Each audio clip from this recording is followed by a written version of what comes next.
कहते उम्मीद कर रहे थे कि ऐसा कोई तूफान नहीं आ गया, रिजल्ट एकदम खराब होंगे, जबकि टीसीएस की कांस्टेंट करेंसी 0 है।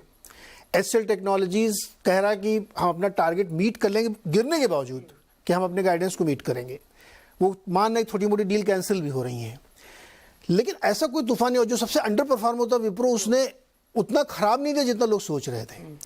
तो क्या ये मानना चाहिए कि आईटी में वाकई ये बॉटम बन गया है और आपको अपने एलोकेशन कर देने चाहिए? हालांकि ये व्यू सिर्फ 2 दिन पहले तक लोगों का था कि नहीं इसको टच नहीं करने का। आपके क्या, आपने कुछ लिया 1-2 दिन में? लिया और ना कुछ लेने का लेंगे ना नहीं विचार नहीं, क्योंकि नीरज जी कमेंट आप देखिए, टीसीएस के रिजल्ट ठीक ठाक थे, आपने कहा एचसीएल विप्रो बहुत वीक थे, जितना मेरा एस्टिमेट था उससे भी वीक थे।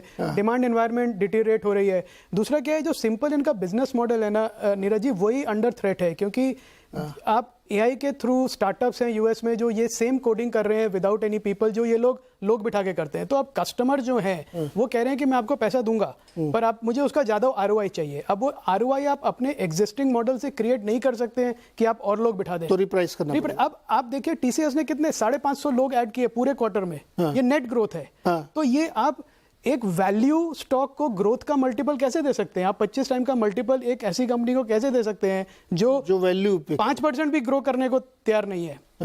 तो ये पूरा, और इसमें जो रैली हुई नीरज जी, ये सिर्फ एक वैल्यू बायर्स की एक रैली है जो ढूंढ रहे हैं कि क्या नहीं चला उसको ले लें। और ये इंडियन आईटी की प्रॉब्लम नहीं है। आप कॉग्निजेंट देख लीजिए, आईबीएम देख लीजिए, कैपजेमिनी देख लीजिए, सब स्ट्रगल कर रहे हैं। एक्सेंचर ने अपना काटा था रिसेंटली गाइडेंस। तो वो पूरा इंडस्ट्री उस प्रॉब्लम को फेस कर रहा है, और जिसका बैंकिंग फाइनेंशियल सर्विसेज पे ज्यादा फोकस है उसको ज्यादा प्रॉब्लम है।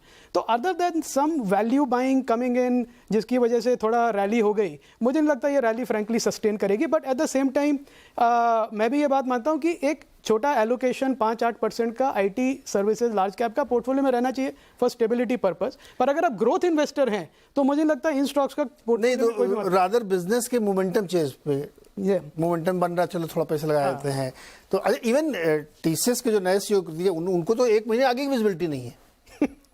सीरियसली उन्होंने बहुत, मुझे अच्छा लगा, उन्होंने ऑनेस्टली कहा मुझे नहीं पता अगले 3 महीने बाद क्या सिचुएशन बनने वाली है।